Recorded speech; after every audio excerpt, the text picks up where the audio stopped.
The voice cuts through the morning air like a blade scraping metal. "And who might you be, Miss Technician?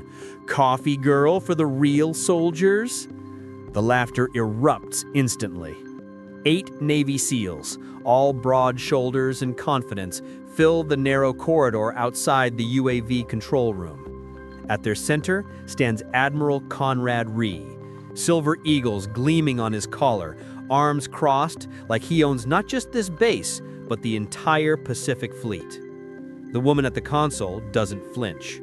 She's smaller than any of them, hair pulled back in a regulation bun, wearing a plain uniform with no rank insignia. Her hands remain steady on the keyboard, fingers still hovering over keys that control a $15 million reconnaissance drone currently flying somewhere over contested waters. Ree steps closer. The scent of aftershave and arrogance fills the cramped space. Behind him, his team exchanges grins. This is entertainment before the morning brief. Fresh meat, someone new to put in their place. "I ask you a question, miss." His voice drops lower, theatrical. "Rank. What's your rank?" She turns her head slowly. No rush, no panic.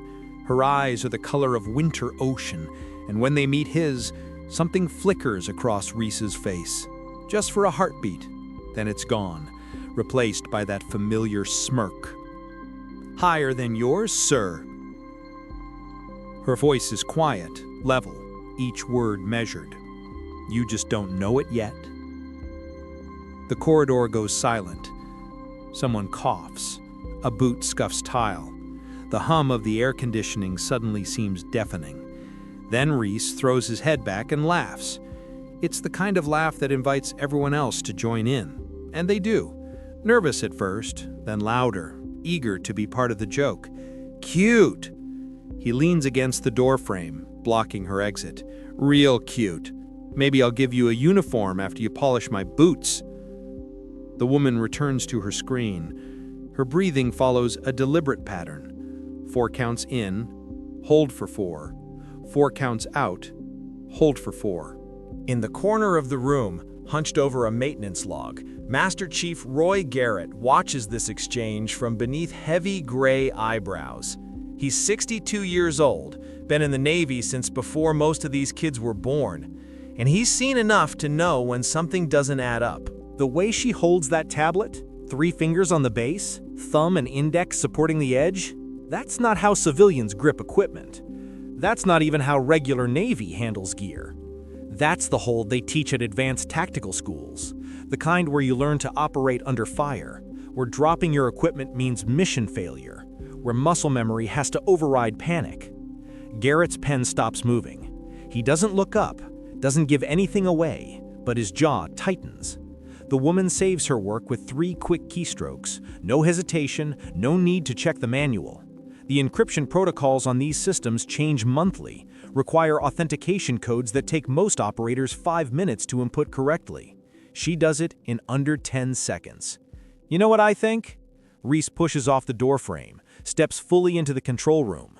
His team follows, filling the space with testosterone and cologne.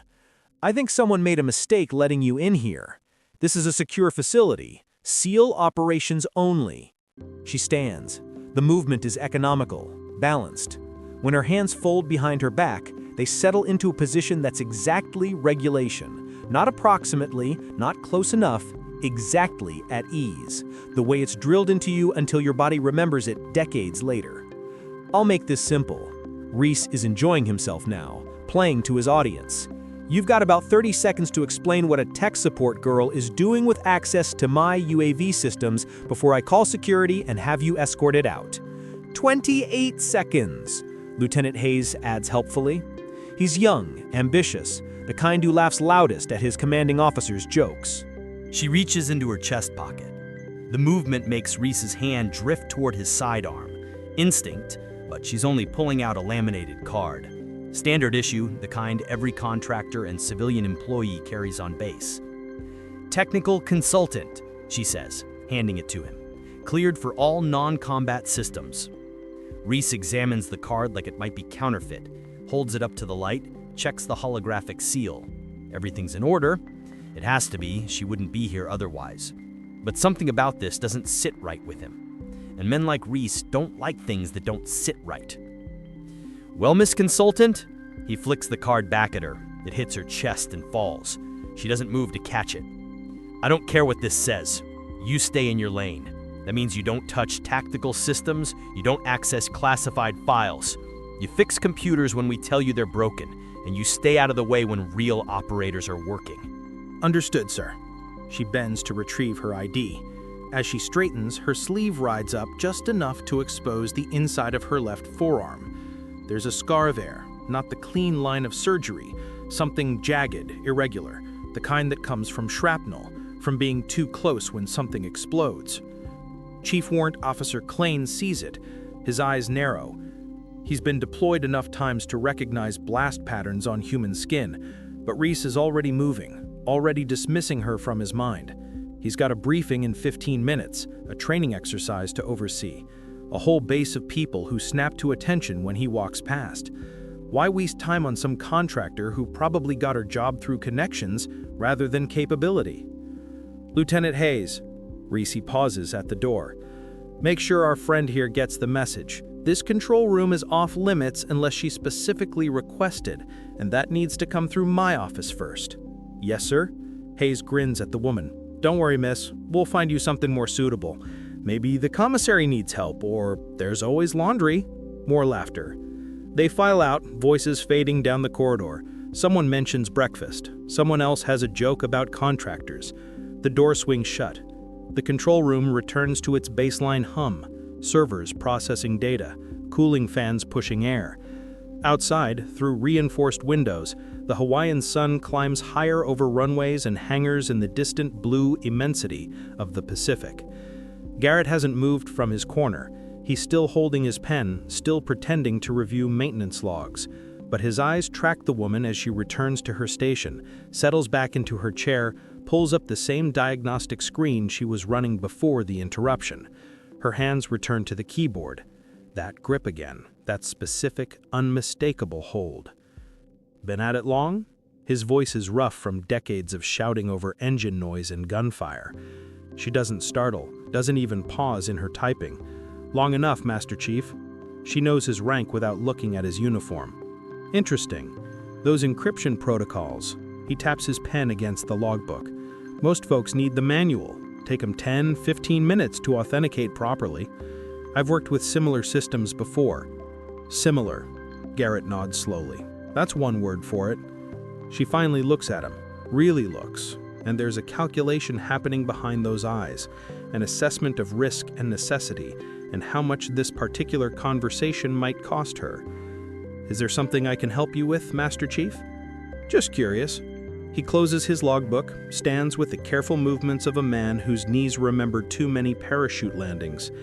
Been in this Navy 43 years, seen a lot of people come through, seen a lot of specialists with clearances they shouldn't have, technical consultants who know things they shouldn't know. He walks toward the door, pauses. Seen operators too, the real kind, the ones who don't advertise. She returns to her screen without responding. Garrett opens the door, then stops. That breathing pattern, 4x4, that's combat stress management. They teach it at Fort Bragg, at Coronado, at places most people have never heard of. He doesn't wait for confirmation. You have a good day, miss. The door clicks shut. Behind him, the woman's fingers remain steady on the keyboard, but her jaw tightens just slightly, just enough. On her wrist, barely visible beneath her sleeve, a watch face displays the time in 24-hour format. But there's something else there too, a small button on the side, recessed, easy to miss unless you know to look for it, the kind of button that doesn't come standard on any commercial timepiece. She glances at it. Not yet, not nearly yet. Outside, Reese is already at the dining facility, holding court at a table of junior officers. The story's getting better with each retelling. So, I walk in and there's this girl pretending to run diagnostics on a Reaper feed. He spreads his hands, incredulous. I mean, she couldn't have been more than 5'6". Looked like she should be teaching kindergarten, not touching military hardware. The table erupts in appropriate laughter. "What did you do, sir?" Hayes leans forward, eager. "What could I do? Explain the facts of life. Told her to stay in her lane." Reese spears a piece of cantaloupe. "Probably won't last a week. These contractors never do. They get one taste of how we actually operate and they're gone. Back to their safe little civilian jobs where the biggest threat is a paper cut." Commander Brooks, head of base security, frowns into his coffee. He's older than most of the officers here, seen enough cycles of hotshot leaders to recognize the pattern. Confidence is good, necessary even, but there's a line between confidence and carelessness, and Reese has a habit of crossing it. "This consultant have proper clearance?" "Oh, everything was in order." Reese waves a dismissive hand. "ID checked out, paperwork probably perfect. You know how it works. Someone in procurement gets a kickback, suddenly we've got civilians running around like they own the place." Still, Brooks sets down his cup. "Might be worth having my people verify. Access to UAV controls isn't something we hand out casually." "Be my guest," Reese grins. "You'll find everything's technically legal, which is exactly the problem. Too many lawyers, not enough warriors." The conversation shifts to the upcoming training exercise, a joint operation with Army Rangers, simulated coastal insertion. 3 days of proving once again that SEALs are the apex predators of modern warfare. Reese is in his element describing tactical approaches, assigning roles, making it clear that failure isn't an option. Can she really be just a technician? Hit that like button if something feels off here, and tap that thanks button to support more stories where truth cuts through arrogance like a knife through water. Nobody notices when Brooks slips away early, phone already to his ear, requesting a deep background check on their newest contractor. Back in the control room, the woman works through her diagnostics with methodical precision. Surface level, everything looks routine. File access logs, system performance metrics, standard maintenance protocols that any competent technician would run. But buried in that routine, hidden in the gaps between official tasks, she's doing something else entirely. Cross-referencing access patterns, tracking data flows, building a map of who touches what information and when, looking for anomalies, discrepancies, the tiny cracks in operational security that suggest someone is operating outside normal parameters. 3 months ago, her orders were simple: infiltrate this base, maintain a low profile, identify the leak.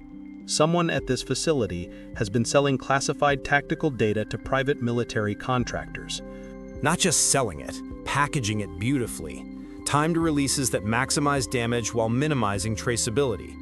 Whoever's running this operation understands military information architecture at an expert level, which means it's someone senior, someone with access, someone who knows exactly how to cover their tracks. The obvious suspect would be Ree. He's got the clearance, the opportunity, and certainly the ego to believe he's untouchable. But obvious doesn't mean correct. 3 months of watching has taught her that this base runs on a complex web of relationships and rivalries. Half a dozen people could be responsible, maybe more. So she stays quiet, stays small, lets them think she's exactly what she appears to be, just another contractor filling a technical role. Forgettable, dismissible, beneath notice, until she has enough evidence to burn the whole operation down. Her screen flickers, an alert. Someone's trying to access a file she's been monitoring. Equipment requisition logs for a training mission that happened 6 weeks ago. Nothing sensitive, except that same file was accessed twice in the past month by users who had no legitimate reason to view it. She lets the access complete, doesn't block it, doesn't flag it, just watches, records, adds it to the pattern she's building. The door opens. Lieutenant Hayes enters, trying for casual confidence but landing somewhere near aggressive swagger. "Hey, miss?" He doesn't know her name. Hasn't bothered to learn it. "Admiral's orders. You're not authorized for this terminal during operational hours. Gonna need you to log off." "I'm running system diagnostics." She doesn't look up from her screen. "Should be finished in about 20 minutes?" Well, operational hours started at 0600, so he makes a shooing gesture. "Gonna need that to happen now." She saves her work, logs out, gathers her tablet and the small bag of tools that every technician carries. Hayes watches her with barely concealed satisfaction. Small victory, putting a civilian in their place. Wait until he tells the guys at lunch. "You know what the problem is?" Hayes leans against her now vacated console. You civilians don't understand hierarchy, don't understand what it means to earn your place in an organization like this. We spent years training, bleeding, proving ourselves. Then someone like you shows up with a piece of paper and thinks that gives you the same access, the same respect. She pauses at the door. You're right, Lieutenant. I don't understand that at all. The response confuses him. He was expecting defensiveness, maybe some civilian appeal to rules and regulations. This calm agreement throws off his rhythm. Just stay out of our way, he finishes lamely. She leaves without responding. Hayes pulls out his phone, pulls up the unofficial group channel that most of the junior SEALs use, the one that's technically against regulations, but everyone knows about and nobody stops. Guys, you're not gonna believe what just happened. Admiral totally shut down that contractor girl. Thing is, she's got this attitude like she thinks she's somebody. You should see her. Walks around like she owns the place. The responses come fast. Jokes, memes. Someone suggests they start a betting pool on how long she lasts.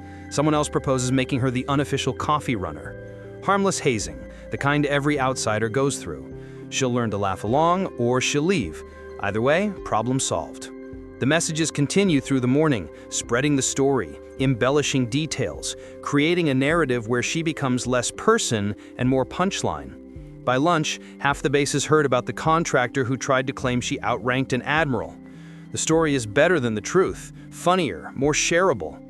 The woman who started it all sits alone in a corner of the enlisted dining facility, eating a sandwich that tastes like cardboard and institutional efficiency. Around her, conversations ebb and flow. Deployment stories, complaints about training schedules, speculation about upcoming assignments. She listens, files it away. Patterns within patterns. Who defers to whom, which groups form natural alliances, where the real power flows underneath the official hierarchy. Chief Warrant Officer Klain enters with his maintenance team, spots her, whispers something to the men beside him. They look, laugh, keep walking. The bread turns to paste in her mouth, but she keeps eating, keeps breathing in that steady 4-count rhythm. In through the nose, hold. Out through the mouth, hold. The way they taught her during Hell Week, during Siri training, during the classified exercises where they break you down to see what remains when everything else is stripped away. Her watch displays the time, 13:37. She has a meeting scheduled for 1400. Routine check-in with the base IT director. Officially, it's about software updates and network security. Unofficially, it's a dead drop, a chance to pass information up the chain without electronic trails. She finishes her sandwich, clears her tray, walks across the base under the brutal Pacific sun. The heat here is different than desert heat. Humid, oppressive, it soaks into your uniform and makes everything stick. The IT building is older construction, built back when the Navy thought concrete bunkers were the solution to everything. Inside, the air conditioning fights a losing battle against decades of inadequate ventilation. The director's office is on the second floor, behind a door with a nameplate that reads CDR James Walsh, Information Systems. She knocks. Come in. Walsh is 45 and looks 60. Too many years staring at screens, hunting for vulnerabilities, patching systems that were outdated when he inherited them. He's competent, dedicated, and completely unaware that the woman entering his office represents a classification level he's never been briefed on. Ah, good. Right on time. He gestures to a chair stacked with technical manuals. Just move those. So, we need to talk about the firewall updates. The new protocols from Cyber Command are a nightmare to implement with our current architecture.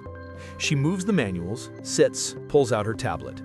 For 10 minutes, they have a legitimate conversation about network security, patch schedules, vendor compatibility, the kind of tedious technical discussion that makes most people's eyes glaze over. Then Walsh leans back, rubs his eyes. I'm gonna grab coffee. You want anything? I'm fine, thank you. He leaves. The door clicks shut. She has approximately 6 minutes. Walsh is predictable, creature of habit. The break room is 2 floors down. He'll take the stairs because he's trying to get his steps in. Black coffee, 2 sugars, exactly 6 minutes. She's timed it 3 times. She moves to his computer. It's logged in. Careless, but typical. She navigates to a specific shared folder buried 3 layers deep in the directory structure, creates a new file, encrypted disguised as a system log, dumps the data she's collected, access patterns, file timestamps, user IDs that don't quite match official rosters. Upload complete. Delete local copies, clear recent file history, return to her chair. 5 minutes, 40 seconds. Walsh returns at 6 minutes, 15 seconds. Close enough. He's carrying 2 cups. "Change my mind," he says, handing her one. "Figured you could probably use it." She accepts, sips. It's terrible coffee. Government contract stuff that tastes like it was brewed through old boots. She drinks it anyway. So, about those vendor compatibility issues. They finish their meeting. She leaves with a stack of documentation about firewall protocols that she'll never read and he'll never follow up on. The coffee cup goes in the trash outside.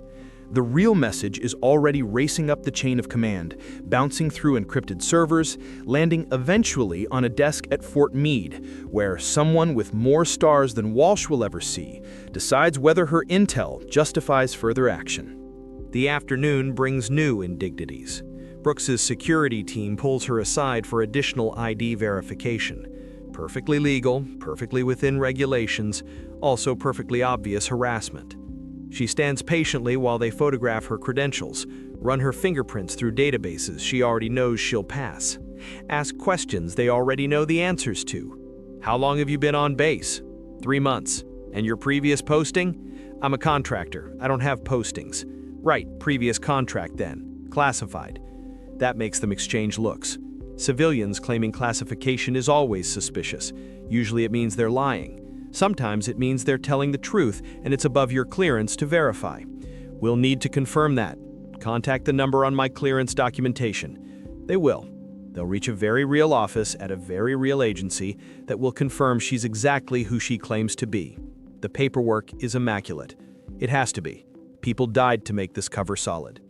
By 1600, she's back at her temporary quarters, a small room in the contractor housing unit, concrete walls, metal frame bed, a desk and chair that were probably surplus from a Cold War-era submarine. She doesn't care. She slept in worse, done entire deployments in conditions that would break most civilians mentally before it ever touched them physically. She sits on the bed, allows herself 60 seconds of complete stillness. No 4-count breathing, no maintained composure, just 60 seconds where she doesn't have to be the role. Then it's over. Back to work. Her tablet contains encrypted files that would cause a diplomatic incident if discovered. Training schedules, personnel rosters, supply chain logistics. Everything you'd need to plan an operation against this facility.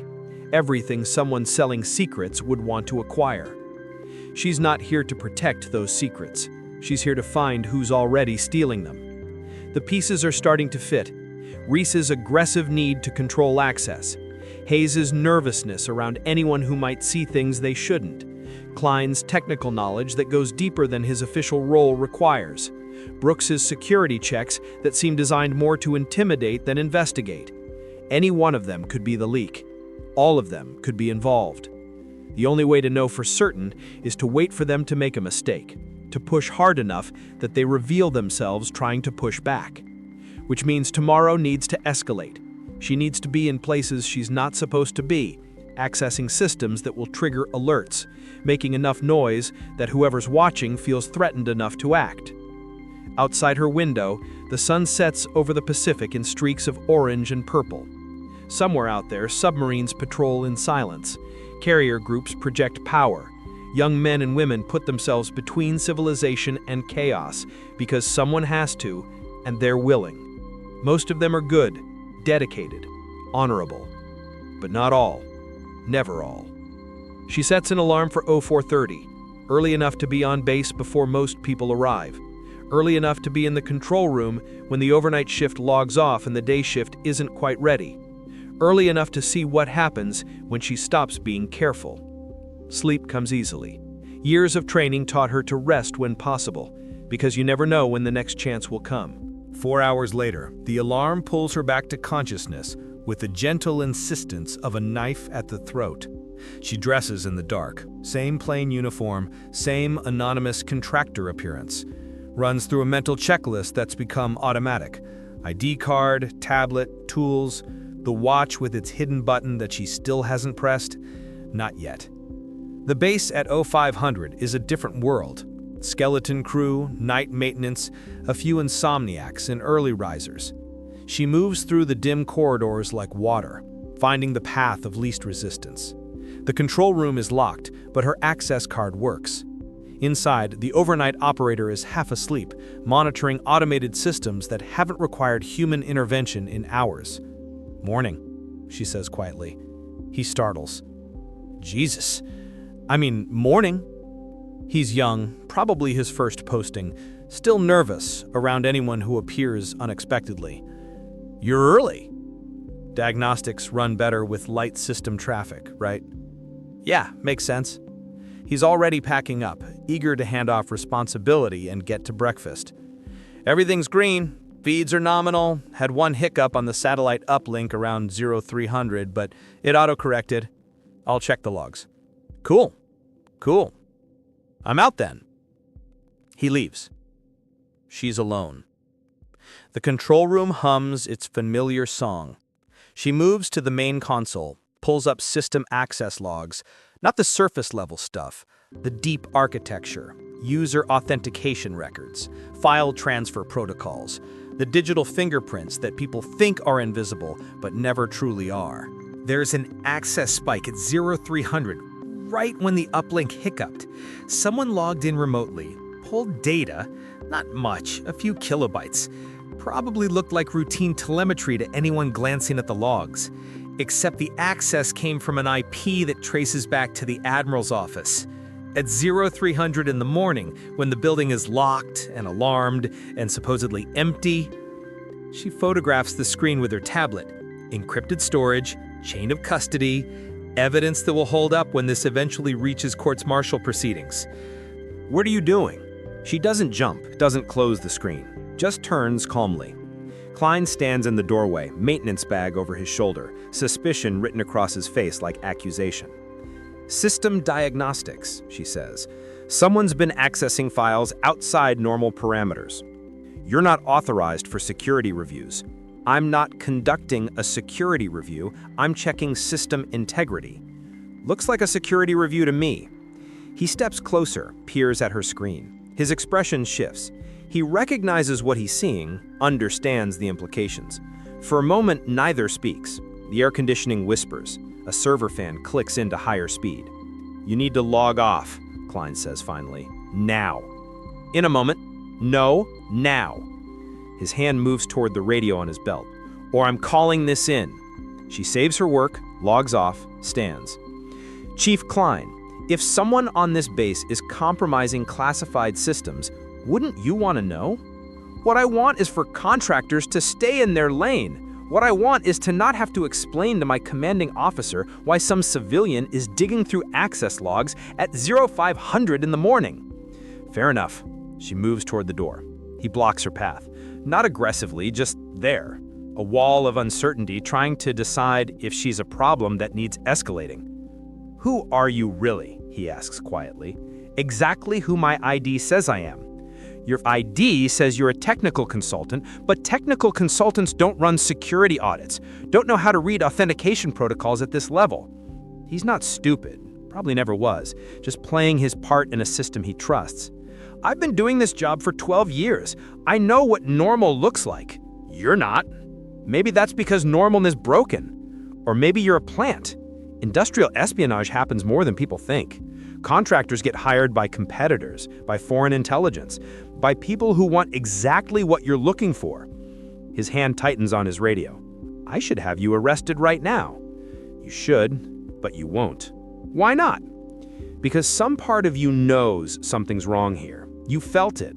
Small things that don't add up, access patterns that seem off, orders that don't quite make sense."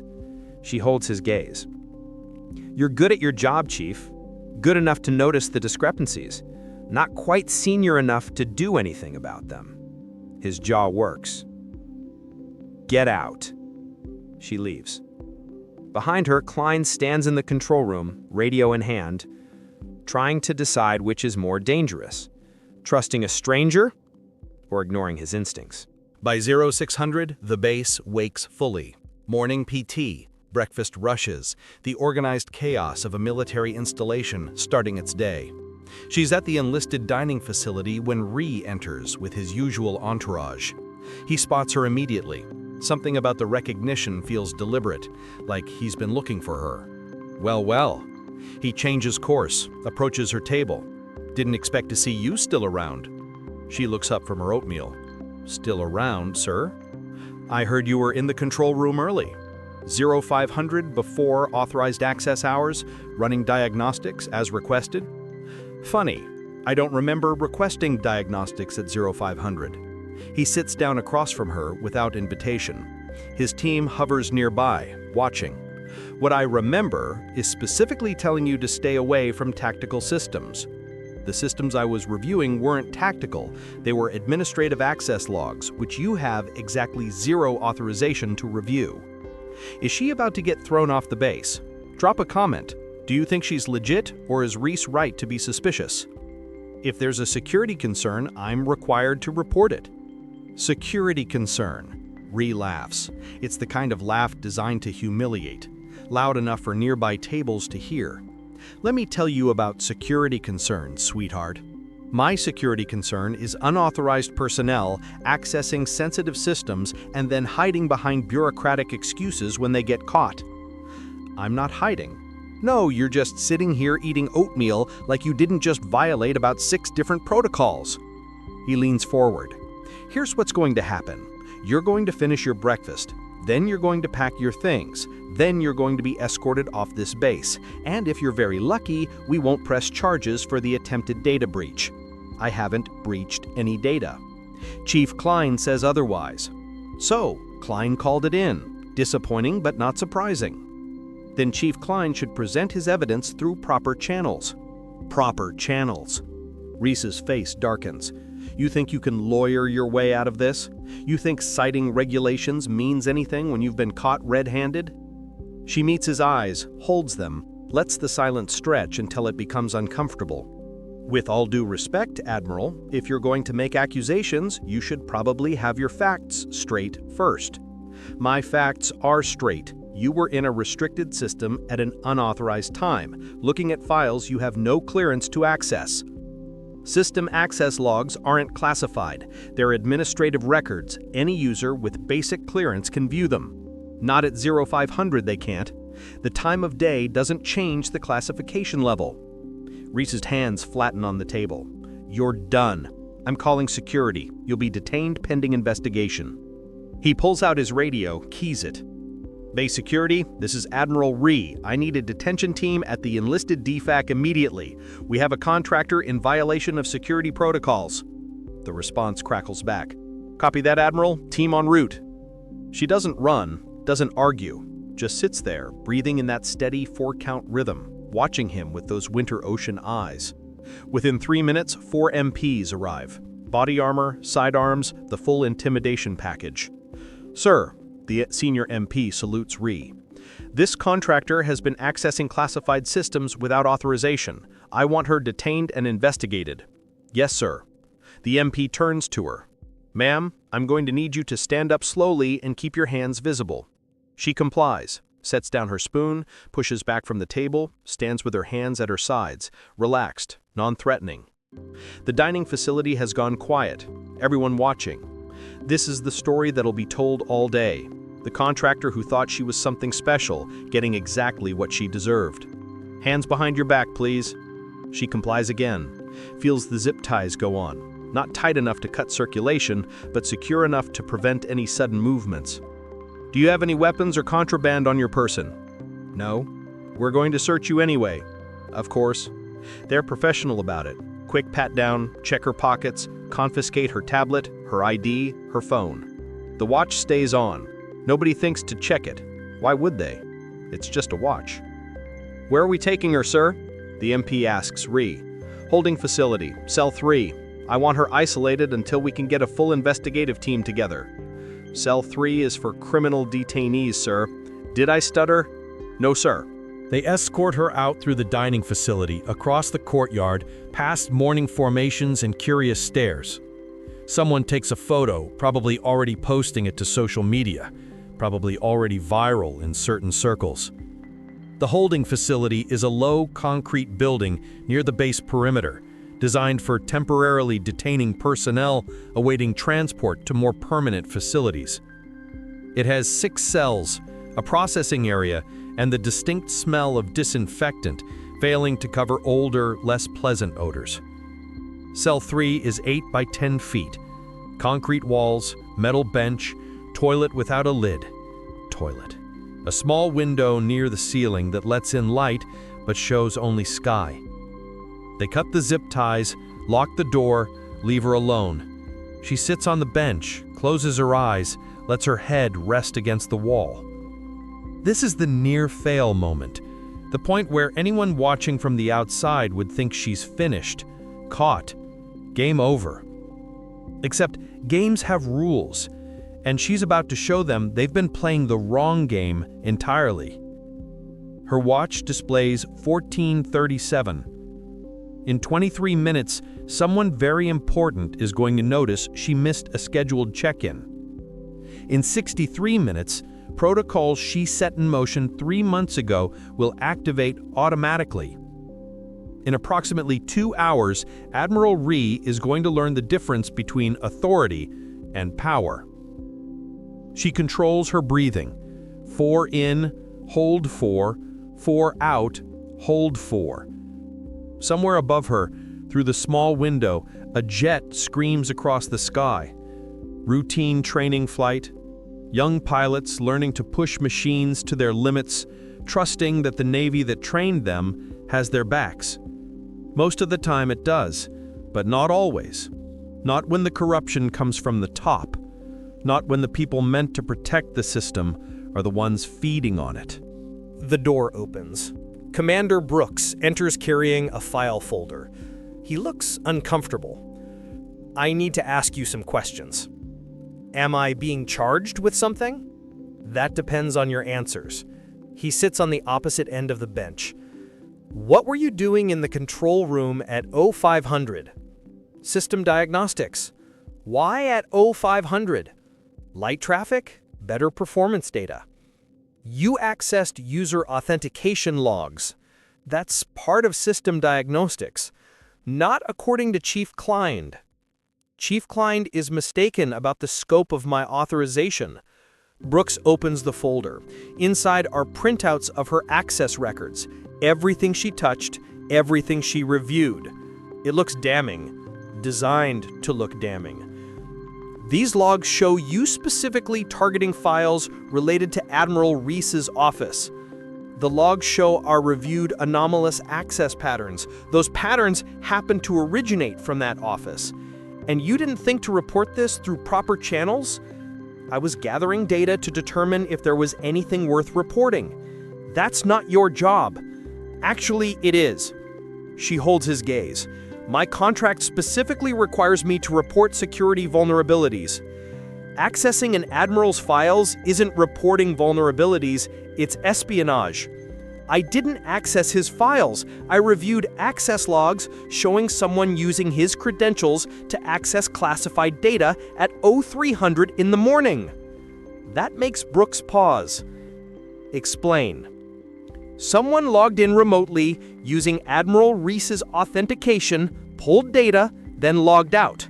The access came from an IP address registered to his office during hours when the building was supposedly empty and secure. You're saying someone hacked his account? I'm saying someone used his credentials. Whether it was him or someone else, I can't determine from access logs alone. Brooks stares at the printouts. This is more complicated than he wanted. Simple cases of contractor overreach are easy. This is something else. I'll need to verify this. Of course. He stands, looks at her for a long moment. Who are you really? Still just a technical consultant, Commander. Right. He doesn't believe her, but he's also not stupid enough to ignore security breaches just because they come from an inconvenient source. Stay here. Not planning on going anywhere. The door locks again. She's alone. 15:30. In 7 minutes, the missed check-in becomes a priority flag. In 67 minutes, the automatic protocols activate. The watch sits on her wrist, small, unassuming, with its hidden button still unpressed. She closes her eyes again, waits, breathes. Outside, the base continues its routines, training, operations, the daily machinery of military readiness grinding forward. Inside this cell, a woman who isn't what she seems counts down minutes until everything changes. The button on her watch feels heavier than it should. 3 ounces of pressure-sensitive material. She's carried it for 3 months without touching it. Protocol says, don't activate unless absolutely necessary. Protocol also says, trust your instincts when the mission parameters shift.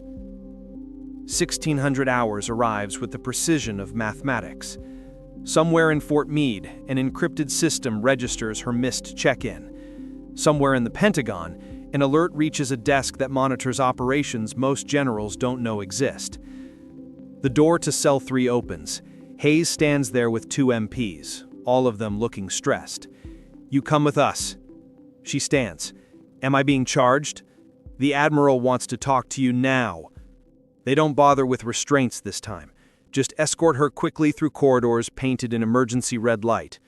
Personnel press against walls to let them pass. Everyone's trying to figure out what's happening, whether it's a drill, whether it's real. The control room is crowded when they arrive. Reese, Brooks, Klein, half a dozen other officers, all of them staring at screens showing system diagnostics running wild. Reese turns when she enters. His face is controlled fury. What did you do? Before she can answer, one of the MPs grabs her arm hard, trying to position her away from the consoles. His grip catches the edge of her sleeve, pulls it upward with enough force that fabric tears slightly. The sleeve rides up her left forearm, exposes skin, and something else. Ink, black and gray. A design that's instantly recognizable to anyone who's spent time in special operations. A trident crossed with lightning bolts. Beneath it, numbers, not random. A unit designation. Task force numbers that don't appear in any public database. The room goes silent. Not the shocked silence from before. Something deeper, heavier. Master Chief Garrett sees it first. His eyes widen. His hand moves to his chest. Unconscious gesture like he's reaching for dog tags he no longer wears on the outside. Holy hell. His voice is barely a whisper. That's a GSOC operator mark. Task Force insignia. I've only seen that twice in 43 years. Klein leans forward, squinting. What does it mean? It means she's not a contractor. Garrett's voice is steady now. Certain that ink is only authorized for personnel assigned to Joint Special Operations Command Tier 1 level, the kind of operators who don't exist on paper. Brooks steps closer, staring at the tattoo like it might be fake, but the scar tissue around it tells a different story. Old ink, years old, integrated into skin that's seen combat, not something you get in a weekend. Reese's face cycles through confusion, denial, calculation. That proves nothing. Anyone can get a tattoo. Doesn't make them special operations. Anyone can get ink, sir. Garrett doesn't take his eyes off the design. But that specific pattern, those numbers, that's not something you walk into a tattoo parlor and request. That's earned, authorized, recorded in classified personnel files. She pulls her sleeve back down. Calm, unhurried. Like exposing classified insignia in front of a dozen witnesses is exactly what she meant to do. You wanted proof, Admiral? There it is. That's not proof. That's a tattoo. Could be fake, could be stolen design. Then verify it. She reaches slowly into her chest pocket. Every eye tracks the movement. She pulls out a card. Not the contractor ID they've seen before, something else. Red border, holographic seal that shifts in the light, serial number embossed across the top. Pentagon Access Authorization, Joint Special Operations Command. The serial number on this card matches the unit designation in that tattoo. Cross-reference them. Your own security system will confirm. Klein takes the card with shaking hands, slides it through the reader. The system processes, takes longer than a standard ID, running deeper verification, checking databases most people don't know exist. The screen flashes green, then displays information that makes everyone in the room go completely still. Commander Award Jakok, Special Access Program Sovereign Ghost Active Status Clearance TSCI plus SAP Unit Task Force Redacted. A second window opens automatically, shows a photograph from personnel files. Same woman, younger, wearing combat fatigues and a patch that matches the tattoo on her arm. Standing next to two generals whose names are redacted, but whose faces are recognizable to anyone who follows defense news. A third window, service record, heavily redacted, but enough visible to tell the story. 12 years active duty, multiple deployments, combinations that are listed only by classification code, a Purple Heart, a Bronze Star, medals that mean combat, real combat. And at the bottom, a death certificate dated 2 years ago, Syria, listed as killed in action during a convoy attack. Brooks's voice is hollow. You're supposed to be dead. I was, officially. She doesn't elaborate, doesn't need to. The implications hang in the air. Klein pulls up another screen. Sir, this clearance level outranks everyone on this base, including you. It requires Pentagon-level authorization just to view the full file. Ree stares at the screens. His hands grip the edge of the console, knuckles white. This is impossible. Jakok doesn't run operations on domestic bases without notification. There are protocols, procedures. There are, she meets his eyes, and one of those protocols allows for classified investigations. When corruption reaches command level, when normal oversight channels can't be trusted, when operators are dying because someone is selling intelligence, the main screen updates.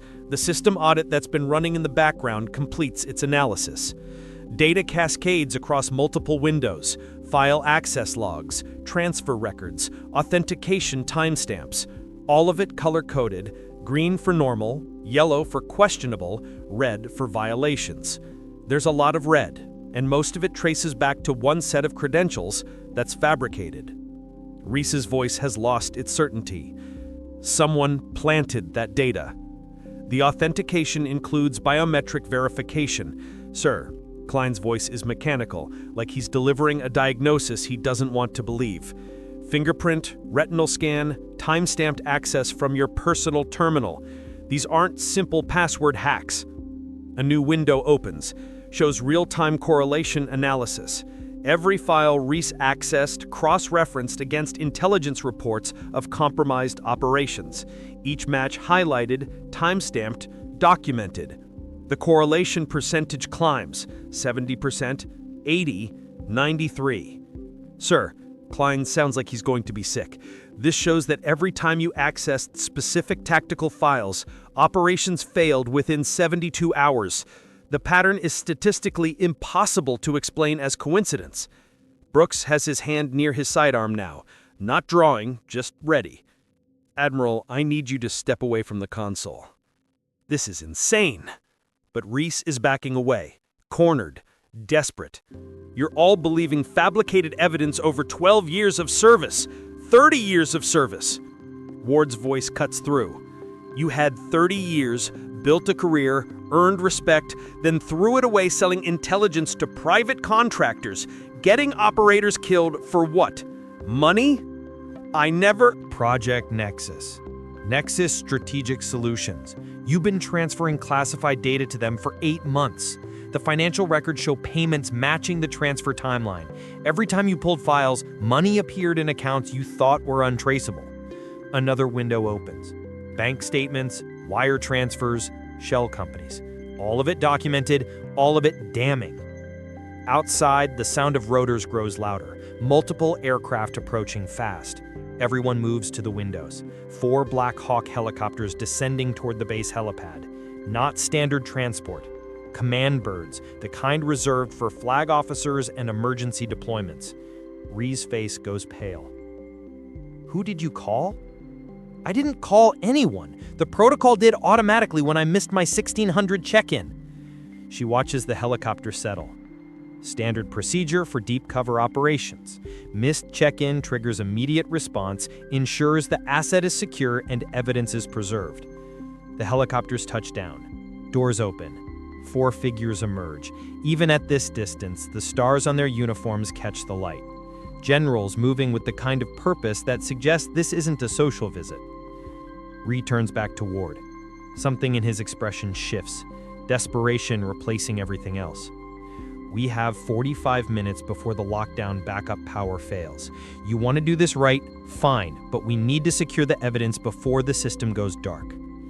Convenient timeline, Admiral. It's the truth. Check the power logs. Backup generators weren't designed for extended lockdowns. We've got 45 minutes, maybe less. Ward looks at Klein. Confirm. Klein pulls up the power management system. He's right, backup power at 63%. Current drain rate gives us approximately 42 minutes before non-essential systems start shutting down. That includes the audit protocol. Then we finish this now. Ward turns to Hayes, the lieutenant who spent 3 months making her life difficult, who spread rumors, who laughed at every joke at her expense. Lieutenant Hayes, you need to do something for me. Hayes straightens, confused, wary. Ma'am? You spent 3 months telling people I didn't belong here, that I was incompetent, that I was a waste of space. Her voice is level, no accusation, just statement of fact. Now, I need you to prove yourself wrong. Pull the detailed access logs, every file touch, every transfer, every authentication. Show everyone in this room who really betrayed this base. The request lands like a physical blow. Hayes' face cycles through shame, resistance, calculation. Why me? Because you're good at your job. Because despite everything, you follow protocols. Because you need to see the truth yourself.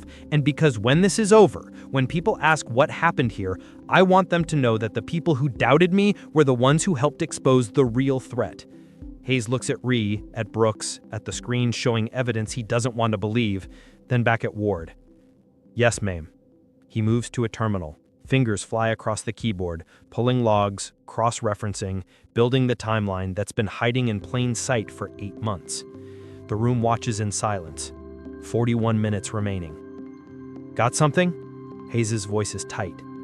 Access pattern from Admiral Ree's credentials, but there's a secondary pattern. Another user with elevated privileges accessing the same files within hours. Different credentials. General level clearance. Who? Brooks demands. Hayes pulls up the authentication record, goes pale. General Corbin. He accessed every file the Admiral touched, sometimes before, sometimes after, like they were coordinating. Ward's expression doesn't change, but her jaw tightens. General Corbin was one of the officers who authorized this operation, who suggested using a deceased operator for deep cover, who specifically recommended me. The implications spread through the room like poison. He knew, Garrett's voice is rough. He knew you'd be investigating, knew you'd be looking at Ree, thought he could control the investigation from the inside. More than that, Hayes is still pulling logs.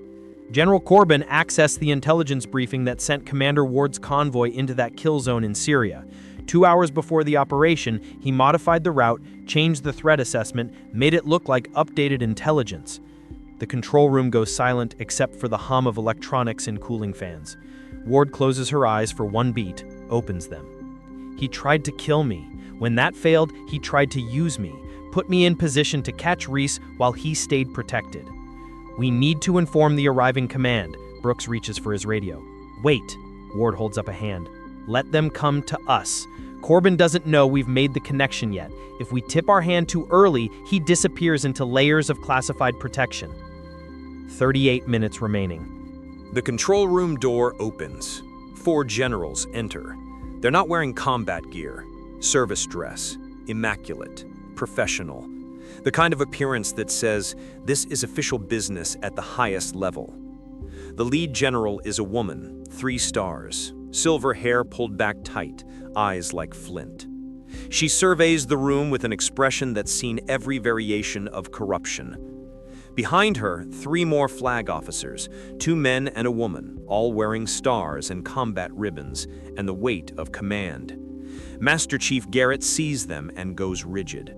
He recognizes one served under him 20 years ago, before the stars, back when they were both operators. The female general's gaze sweeps the room, stops on Ward. The entire room holds its breath. This is the moment. The reveal everyone's been waiting for without knowing they were waiting. Every SEAL in the room watches. Brooks, Hayes, Klain, the MPs, even Ree, trapped between hope and dread. The air itself seems to hold its breath. Decades of military protocol, of rigid hierarchy, of knowing exactly where everyone stands in the chain of command. All of it hangs suspended in this single moment. The general's hand moves, rises, forms the crisp edge of a salute. The room detonates, gasps, actual audible gasps from multiple personnel. Someone drops a tablet. The clatter echoes like a gunshot in the stunned silence. Hayes' mouth falls open. His eyes go wide. Every certainty he's held for 3 months shatters in the space between heartbeats. Klein leans back like he's been pushed. His chair scrapes against the floor. Brooks's hand freezes halfway to his sidearm. Forgot what he was reaching for. Forgot why he moved at all. Reese makes a sound. Not quite a word, just air escaping. The sound of a man watching his entire world collapse. Commander Ward. The general's voice could cut steel. Each word lands with the weight of absolute authority. Welcome back, ma'am. The other 3 generals snap to attention. The movement is simultaneous, practiced. 3 more salutes, precise, respectful, the kind you give to an equal, the kind that erases any remaining doubt about who this woman really is. Ward returns them. Her posture shifts completely. The change is subtle but total. No longer the contractor trying to stay invisible. No longer the civilian enduring dismissal and contempt. Now she stands like what she is, what she's always been, an officer, a commander, someone who spent 12 years earning this moment through blood and sacrifice and choices that left scars deeper than any tattoo. General Hartwick. Ward's voice has changed too. Still quiet, but with edges of authority that weren't there before. Or perhaps they were always there, just buried under layers of operational necessity. Thank you for the response time. We've been monitoring since your check-in lapse. When the lockdown was triggered, we mobilized immediately. Hartwick's eyes move to Ree. The temperature in the room drops 20 degrees. Her gaze is the kind that has sent hardened warriors scrambling to correct mistakes. Admiral Conrad Ree, I'm General Patricia Hartwick, Joint Special Operations Command. You're being placed under arrest for violations of the Uniform Code of Military Justice, specifically unauthorized disclosure of classified information, conspiracy to commit espionage, and conduct unbecoming an officer. Reese's voice is hollow, empty. This is based on fabricated evidence. The evidence was compiled by one of our most decorated operators over 3 months of direct observation. One of the other generals steps forward, 2 stars and a chest full of ribbons that tell stories of battles most people will never hear about. Commander Ward has been embedded at this facility since August, monitoring, documenting, building a case that will stand up to any scrutiny, every file access, every transfer, every communication, all of it preserved on systems you didn't know existed, systems designed specifically to protect evidence from exactly the kind of tampering you're suggesting. Who else is watching this and thinking about how many people overlook the quiet ones? Hit that share button so everyone sees what real justice looks like when it finally arrives. Hayes is staring at Ward like he's seeing her for the first time, which in a way he is. The contractor he mocked, the civilian he dismissed, the woman whose competence he questioned at every turn. All of it was real. All of it was her, just not in the way he assumed. You've been JSOC this whole time? Every rumor I spread, every joke, every His voice breaks, the weight of his own actions crushing down. "Ma'am, I'm so sorry. Later, Lieutenant. Right now, I need you to finish pulling those logs. We have 34 minutes before backup power fails. General Hartwick needs to see the complete picture, including General Corbin's involvement." The room temperature drops another 10 degrees. Several officers exchange glances. Corbin's name carries weight. A general doesn't just get accused, not without evidence so solid it can't be questioned. Hartwick's expression doesn't change, but something hardens in her eyes, something cold and absolutely unforgiving. "Explain." Hayes pulls up the correlation data. His hands shake slightly, but his fingers are steady on the keyboard. Shows the dual access pattern, Reese and Corbin moving in coordination, the modified intelligence briefing, the Syria convoy route that put Ward in a kill zone, numbers and timestamps that tell a story of betrayal at the highest levels. General Corbin has been running this operation from the beginning. Ward's voice is clinical now, operational, the tone of someone delivering an after-action report. He's the one who recruited Reese, who provided the contacts at Nexus Strategic Solutions, who made sure internal investigations never got close enough to threaten the network. And when you initiated Sovereign Ghost, when you needed a deceased operator to go deep, he suggested me specifically, put me in position to catch Reese while he stayed protected in the oversight role. "Where is Corbin now?" Hartwick demands. "He left 20 minutes before the protocol activated." Brooks checks his logs. His voice is tight. Very convenient timing. Not convenience. He was warned. Ward looks at Hartwick, meets her eyes directly. "Someone in your command structure tipped him. He knew the check-in window, knew when to disappear." Hartwick's jaw tightens, the only visible sign of the fury building beneath that controlled exterior. "We'll discuss that later. Right now, we secure Ree. Then we go after Corbin with everything we have." She nods to the MPs. They move in. Professional, precise, reading Ree his rights while securing his sidearm while placing restraints designed to be respectful but absolute. The kind used when arresting senior officers. The kind that say, "This is official. This is legal. This is happening." As they lead him toward the door, Ree stops, looks back at Ward one last time, searching her face for something. Answers maybe, or understanding, or just acknowledgement that he was beaten by someone better. "How long have you been planning this?" "Since Syria. Since I woke up in a field hospital and realized someone had sold my convoy's location. Since I learned that operators don't just die in coincidental IED attacks." She pauses, lets the weight of those words settle. 2 years, Admiral. 2 years being dead. 2 years hunting the people who killed my team. And 3 months watching you prove exactly who you are. They take him out. The door closes. The sound echoes in the suddenly empty space. Ward pulls out her tablet, the real one. Encrypted military-grade security that makes commercial systems look like children's toys. Brings up a file she's been building for 3 months, layer by layer, evidence by evidence. "General, the network is bigger than Reese and Corbin. The audit flagged 16 other officers across 6 bases, 4 contractors, and 2 sitting congressmen who took money to facilitate defense contracts." She displays the data, turns the tablet so Hartwick can see. "I documented everything. Access patterns, financial transfers, communication intercepts, it's all here, ready for prosecution." Hartwick studies the tablet. Her expression remains granite, but there's something in her eyes. Satisfaction maybe, or vindication, or just the grim acceptance that corruption ran deeper than anyone wanted to believe. "Commander, I'm going to ask you something. You've been under for 3 months. Deep cover takes a toll. You could step back now, take a desk job, teach at Coronado. Nobody would question it. You've earned the right to rest. With respect, ma'am, I'll step back when everyone who sold intelligence that got operators killed is in prison, not before." Ward's voice is absolute, no hesitation, no doubt. "You sent me in as bait once. It worked. We used Reese's arrest to make Corbin nervous, make him think the investigation stops here, then watch what mistakes he makes trying to cover his tracks.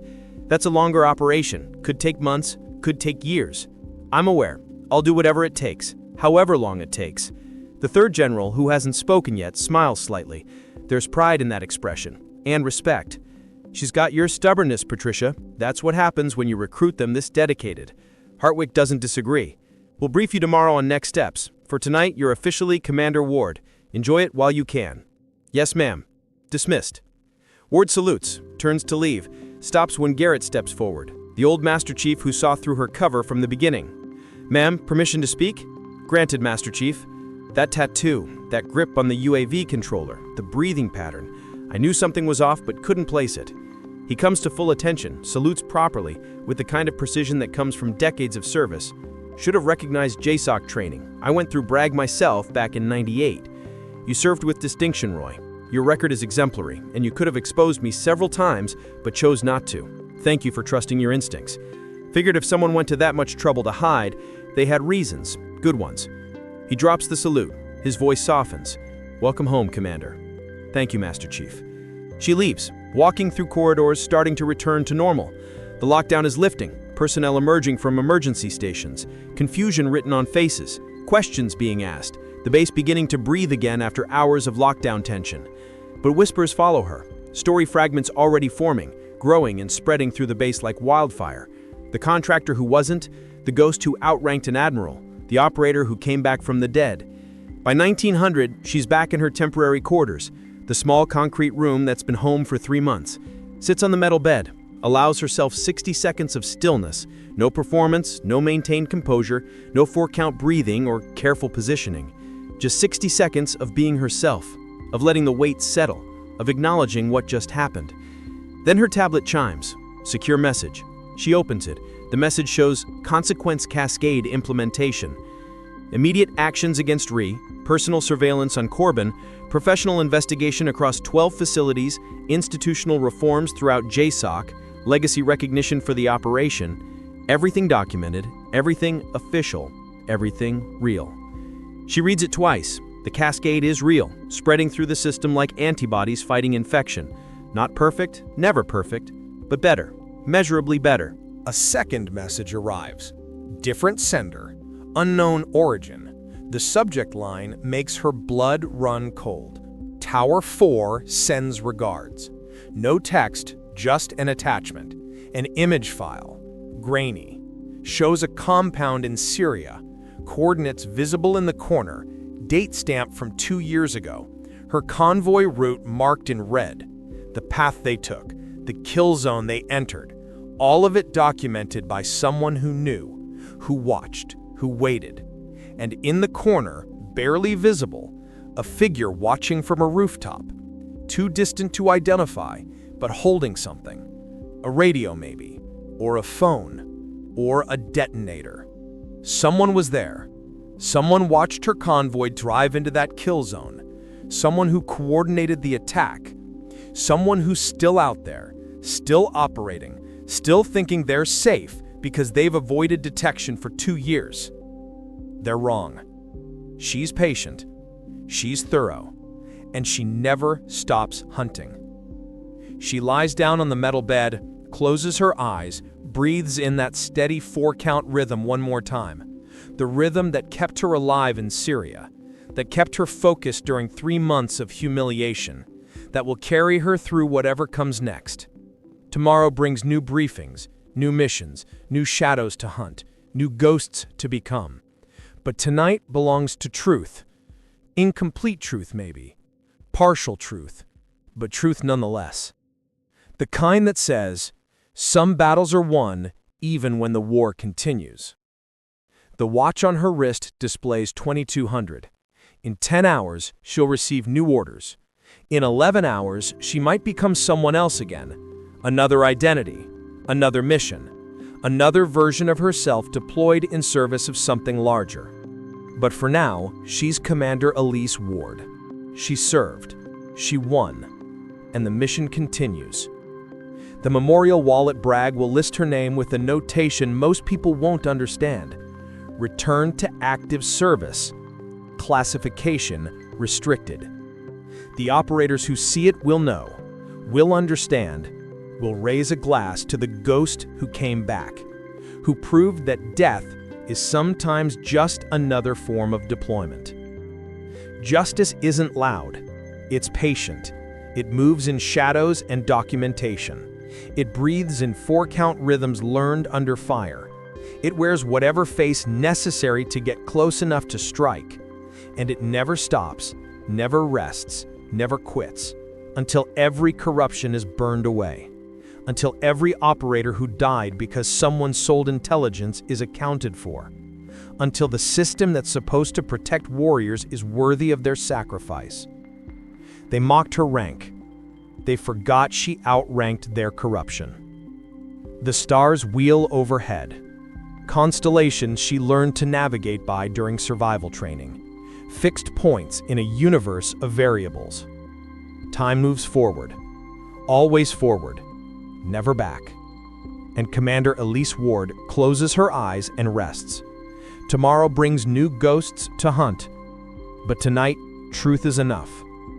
Every solid carries a story that few ever hear. Listen with your heart. Thank you for staying and watching. Subscribe to Military Stories for more.